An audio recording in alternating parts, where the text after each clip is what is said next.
ഇന്ന് സെപ്റ്റംബർ 15 എൻ്റെ ബർത്ത്ഡേ ആണ്. കുറേ വർഷത്തിന് ശേഷമാണ് ഒരു ബർത്ത്ഡേ നാട്ടിൽ കിട്ടുന്നത്. വലിയ ആഘോഷങ്ങളൊന്നുമില്ല, എന്നാലും ഒരു വ്ളോഗ് എടുക്കാമെന്ന് വിചാരിച്ചു. ഇതൊക്കെ ഒരു മെമ്മറി അല്ലേ.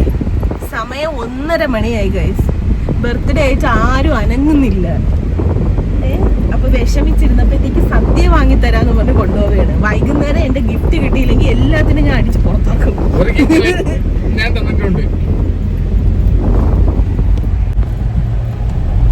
എനിക്ക് വർക്കുണ്ടായിരുന്നേ, ഞാനിപ്പോ വന്നേ ഉള്ളു. എനിക്ക് വർക്കുണ്ടായിരുന്നു. വർക്കുണ്ടെന്ന് പറയാ. പിന്നെ സദ്യ ഇപ്പോഴത്തെ എന്റെ ഒരു വീക്ക്നെസ് ആയതുകൊണ്ട് കൂടെ വരുന്നു. നമുക്ക് സദ്യയല്ല വീക്ക്നെസ്, ബിരിയാണിയാണ്. കൂടെ ഇറങ്ങട്ടെ നമ്മള്. പ്രഗ്നന്റ് ആയിരിക്കുമ്പം നമ്മൾ എന്ത് പറയുന്നു, പ്രഗ്നന്റ് ആയിരിക്കുന്ന ആൾ എന്ത് പറയുന്നു, അത് വേണം കേൾക്കാൻ. പൈസ കൊടുക്കണം.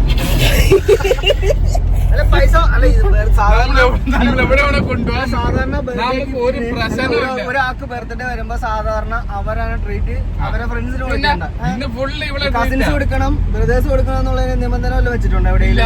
ഇല്ല. ഞാൻ ഗർഭിണി. എന്ത് ഗിഫ്റ്റ് ചെയ്യാൻ വെളുത്തിരിക്കുന്നു ഞാൻ. നാട്ടിലേക്ക് വരുന്ന സമയത്ത് ചേട്ടൻ എനിക്ക് ഒരു ആപ്പിൾ വാച്ച് ഗിഫ്റ്റ് ചെയ്തിട്ടുണ്ടായിരുന്നു. എന്നിട്ട് എന്നോട് പറഞ്ഞിട്ടുണ്ടായിരുന്നു ഇത് ബർത്ത്ഡേക്ക് മുൻകൂട്ടി വാങ്ങിത്തരുന്നതാണ്, ബർത്ത്ഡേ ഗിഫ്റ്റാന്ന് പറഞ്ഞിട്ടായിരുന്നു എൻ്റെ തന്നത്. അതാണ് പുള്ളി പറഞ്ഞത് എൻ്റെ ഗിഫ്റ്റ് ഞാൻ ഓൾറെഡി തന്നു കഴിഞ്ഞു എന്ന് പറഞ്ഞത്. 365 ദിവസവും സദ്യ കിട്ടുന്ന ചട്നി മാമിയിലേക്കാണ് ഞങ്ങൾ വന്നത്. നാട്ടിലേക്ക് വരുന്നതിന് മുന്നേ തന്നെ ഒരു റീല് കണ്ട് സേവ് ചെയ്ത് വെച്ചിട്ടുണ്ടായിരുന്ന ഒരു സ്പോട്ടായിരുന്നു ഇത്. സെക്കൻഡ് ടൈം ആട്ടോ ഞങ്ങൾ ഇവിടെ വന്ന് ഫുഡ് കഴിക്കുന്നത്. ആദ്യം നാട്ടിൽ വന്ന 2-3 ദിവസത്തിനുള്ളിൽ ഞങ്ങൾ വന്ന് ഇവിടുന്ന് ഒരു സദ്യ കഴിച്ചിട്ടുണ്ടായിരുന്നു ഓണത്തിന് മുന്നേ. അത് അടിപൊളി സദ്യയായിരുന്നു. പക്ഷേ ഇന്ന് വന്ന് കഴിച്ചപ്പോഴത്തേക്കും അത്ര അങ്ങോട്ട് രസം തോന്നിയില്ല. കറികളും കുറവായിരുന്നു, ടേസ്റ്റും കുറച്ച് എന്തോ ഒരു വ്യത്യാസം തോന്നിയിട്ടുണ്ടായിരുന്നു. കൂടെ വന്ന 2 ആൾക്ക് സദ്യ കഴിക്കാൻ ഒട്ടും താല്പര്യം ഉണ്ടായിരുന്നില്ല. കാരണം അവർ ഫോട്ടോഗ്രാഫേഴ്സ് ആണല്ലോ. അപ്പോൾ കൂടുതലും കല്യാണങ്ങൾക്കൊക്കെ പോകുമ്പോഴത്തേക്കും സദ്യ ആയിരിക്കും ഉണ്ടാവുക. അപ്പോൾ സദ്യ കഴിച്ച് മടുത്ത ആൾക്കാരാണ് അവർ. അതുകൊണ്ട് അവർ ചപ്പാത്തിയും വേറെ കറികളുമാണ് കഴിച്ചത്. ഫുഡ് കഴിച്ച് കഴിഞ്ഞപ്പോൾ എല്ലാവരും ടയേർഡായി, ഒന്ന് കിടന്ന് ഉറങ്ങിയാൽ മതി എന്നുള്ളൊരവസ്ഥയായിരുന്നു. പ്രത്യേകിച്ച് ഞങ്ങൾ സദ്യ കഴിച്ച് ഞങ്ങൾ പായസം കുടിച്ചപ്പോഴത്തേക്കും കിറങ്ങിപ്പോയി എന്ന് തന്നെ പറയാം. സദ്യയൊക്കെ കൊണ്ട് ക്ഷീണിച്ചു പോയി ഗൈസ്. ഇനി ഒന്ന് ഉറങ്ങി എഴുന്നേറ്റിട്ട് വേണം. ഒന്ന് ഉറങ്ങി എഴുന്നേറ്റാലാണ് ഒരു എനർജി കിട്ടുന്നത്.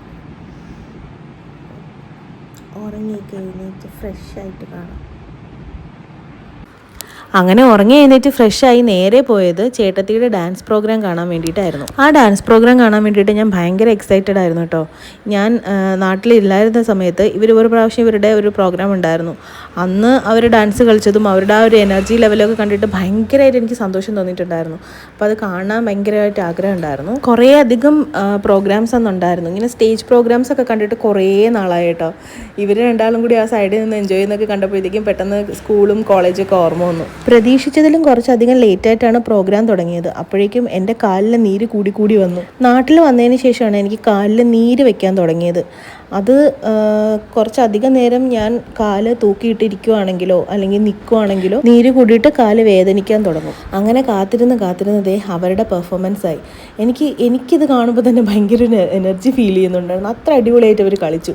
പിന്നെ എടുത്തു പറയേണ്ട ഒരു കാര്യം എന്ന് പറഞ്ഞു കഴിഞ്ഞാൽ ഇതിനകത്ത് കല്യാണം കഴിച്ച ആൾക്കാരുണ്ട്, കുട്ടികളുള്ള ആൾക്കാരുണ്ട്, കല്യാണം കഴിക്കാത്ത പിള്ളേരുണ്ട്. ഇവരെല്ലാവരും കൂടെ ഒരുമിച്ച് കളിക്കുന്ന കാണുമ്പോൾ ഭയങ്കര ഒരു സന്തോഷം. അത് മാത്രമല്ല, ഇപ്പം കല്യാണം കഴിഞ്ഞു കുട്ടികളായി എന്നിട്ടും അവരുടെ സന്തോഷത്തിന് വേണ്ടിയിട്ട് സമയം കണ്ടെത്തുകയും അവരുടെ ആഗ്രഹങ്ങൾ അല്ലെങ്കിൽ അവരുടെ താല്പര്യങ്ങൾക്ക് വേണ്ടി സമയം കണ്ടെത്തുകയും അതിനെ അവരുടെ വീട്ടുകാരതിനെ പ്രോത്സാഹിപ്പിക്കുകയും അല്ലെങ്കിൽ അവരെ സപ്പോർട്ട് ചെയ്യുകയും ചെയ്യുന്നത് കാണുമ്പോൾ ഭയങ്കര ഒരു സന്തോഷം തോന്നുന്നുണ്ട് കേട്ടോ. പിന്നെ പറയേണ്ടത് ചേട്ടത്തിയുടെ കാര്യമാണ് കേട്ടോ. ചേട്ടത്തി ഇതിനെല്ലാം എങ്ങനെയാണ് ടൈം കണ്ടെത്തുന്നതെന്ന് എനിക്ക് മനസ്സിലാവുന്നില്ല. കാരണം പുള്ളിക്കാരി ജോലി ചെയ്യുന്നുണ്ട്, സ്കൂളിലെ ടീച്ചറാണ്. അത് കഴിഞ്ഞ് വന്നിട്ട് ഈ പിള്ളേരെല്ലാം ട്രെയിൻ ചെയ്യിപ്പിച്ചത് ചേച്ചിയാണ്. എല്ലാ കാര്യങ്ങളും ഇങ്ങനെ ഓടി നടന്ന് ചെയ്യുക എന്ന് പറയുന്നത് അതൊരു പ്രത്യേക കഴിവ് തന്നെയാണ് കേട്ടോ. അത് കഴിഞ്ഞ് നേരെ വീട്ടിലേക്ക് വന്ന് ഞാൻ ആദ്യം ചെയ്തത് ഫുഡ് കഴിക്കുക എന്നുള്ളതാണ് കേട്ടോ. ഭയങ്കരമായിട്ട് വിശന്ന് പോയിട്ടുണ്ടായിരുന്നു. നമ്മൾ ആ പ്രോഗ്രാമൊക്കെ കഴിഞ്ഞ് വന്നിട്ട് ഇവിടെ കിടക്കുക. എനിക്ക് നല്ല വിശപ്പുണ്ടായിരുന്നു, അതുകൊണ്ട് ഞാൻ ഫുഡ് കഴിച്ചു. ഇവർ കേക്ക് കട്ട് ചെയ്യാനുള്ള പരിപാടി എന്തോ ഒപ്പിക്കുന്നുണ്ടെന്ന് തോന്നുന്നുണ്ട്. എല്ലാവരും കൂടി വല്യമ്മയുടെ വീട്ടിലാണ്. എന്നെ ഇവിടെ താഴെ വിട്ടിട്ട് അവർ തിരിച്ച് മേളിലേക്ക് പോയി. അതുകൊണ്ട് ബുദ്ധിപൂർവ്വം ഞാൻ ഡ്രസ്സൊന്നും മാറ്റാണ്ട് ഇവിടെ നിൽക്കുക. ഇന്നാലും സർപ്രൈസ് ഉണ്ടെങ്കിലോ സർപ്രൈസല്ല, എനിക്ക് എന്തായാലും അറിയാം കേക്ക് വാങ്ങിക്കും എന്നുള്ളത്.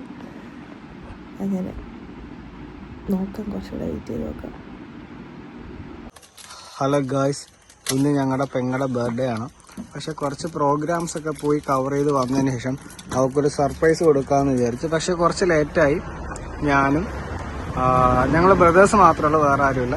ഞങ്ങൾ കുറച്ച് ദിവസമായിട്ട് ഞങ്ങൾ ഇങ്ങനൊരു അറേഞ്ച്മെൻറ്റ്സ് ആണ്. ഇപ്പോൾ ഓണായിട്ട് നൈറ്റ് അവൾക്കൊരു സർപ്രൈസ് കൊടുക്കാമെന്ന്. ഞങ്ങളുടെ വണ്ടിയിൽ തന്നെയാണ് അവൾക്ക് ഏറ്റവും വലിയ സർപ്രൈസ്. കാരണം അവൾ ഏറ്റവും കൂടുതൽ ട്രാവൽ ചെയ്യുന്നത് ഈ വണ്ടിയിലാണ്. എന്താ ഹസ്ബൻഡ് കൂടെ ഉണ്ട്, മൂത്ത ചേട്ടച്ചാരുണ്ട്, ഞങ്ങളെല്ലാവരും ഉണ്ട്. അപ്പം ഞങ്ങളിങ്ങനെ ഒരു സർപ്രൈസ് ഗിഫ്റ്റ് അവൾക്ക് കൊടുക്കാൻ പോവാണ്. ഞങ്ങളൊന്നും കൊടുത്തില്ല എന്ന് പരാതി പറഞ്ഞു. അപ്പോൾ ഏറ്റവും കൂടുതൽ അവൾ ട്രാവൽ ചെയ്യുന്ന വെഹിക്കിൾ ഇത് ആയതുകൊണ്ട് ഇതിൽ തന്നെയാണ് അവളെ ബർത്ത്ഡേ ഇന്ന് ആഘോഷിക്കുന്നത് നമ്മൾ. ഓക്കെ, ബാക്കി വീഡിയോസ് എല്ലാം ഓൺ ദ വേ ഗൈസ്. അപ്പോൾ ഓക്കെ, വെയിറ്റിംഗ്. ഞങ്ങൾ പുറത്തുനിന്ന് ആരുമില്ല, ഞങ്ങൾ ഫാമിലി മാത്രമേ ഉള്ളൂ, ഇതിൽ ആരുമില്ല. ഓക്കെ, അപ്പോൾ ബാക്കി വീഡിയോസ് എല്ലാം on the way. Okay guys, നടന്ന വൈഡാങ്കളിൽ കേക്കും കൊണ്ടല്ലേ വന്നത്. കേക്ക് പിന്നെ കേക്കൊന്നുമില്ല, പിന്നെ പക്ഷെ കേക്കിനേക്കാൾ നിങ്ങൾക്ക് ഇഷ്ടപ്പെട്ട സാധനം കൊണ്ട് ഫ്രൂട്ട്സ് ആയിരിക്കും.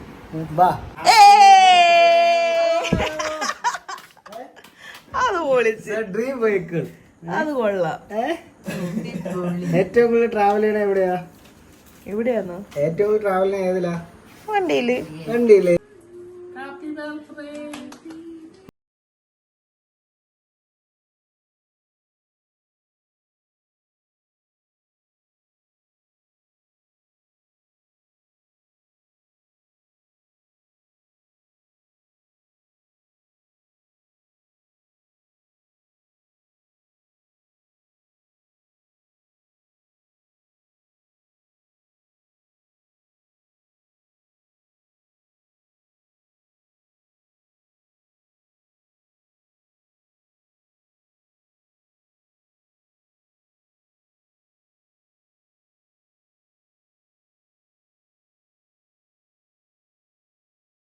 കഴിഞ്ഞു. ഇങ്ങനെ ഒരു ക്യൂട്ട് ലിറ്റിൽ ബർത്ത്ഡേ സർപ്രൈസ് തന്ന എല്ലാവർക്കും താങ്ക് യു. ഈ പ്ലാൻ മൊത്തം അബൂസാണ്. അബൂസ് തിരിച്ചോട്.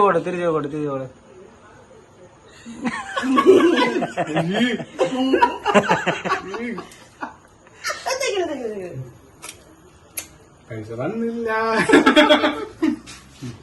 എപ്പോ വരും, എപ്പോ വരും.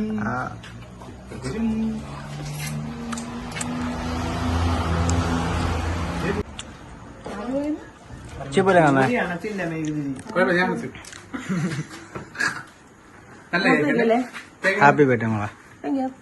കേക്കണം, ഞാൻ കൊടുക്കുന്ന വീഡിയോ കിട്ടോ? ഉണ്ടല്ലോ. കുട്ടിസേ പറഞ്ഞ കുട്ടിസേ പറഞ്ഞ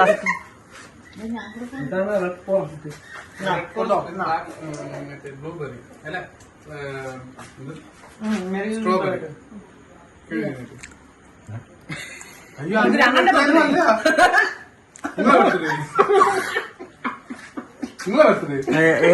എന്നെ വഴിന്ന് കിട്ടിയാണല്ലോ.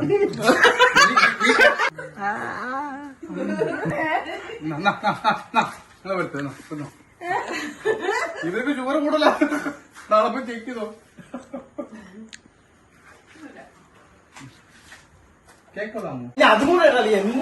കോടാണ് ഇങ്ങോട്ട് കോടാടേ. 10 രൂപ നൈറ്റ് മേടിച്ചതല്ലേ കോടി.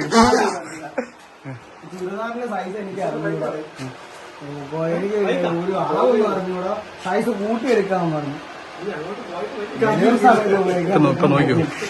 നോക്കിയോ ആ വീട്ടിടാൻ.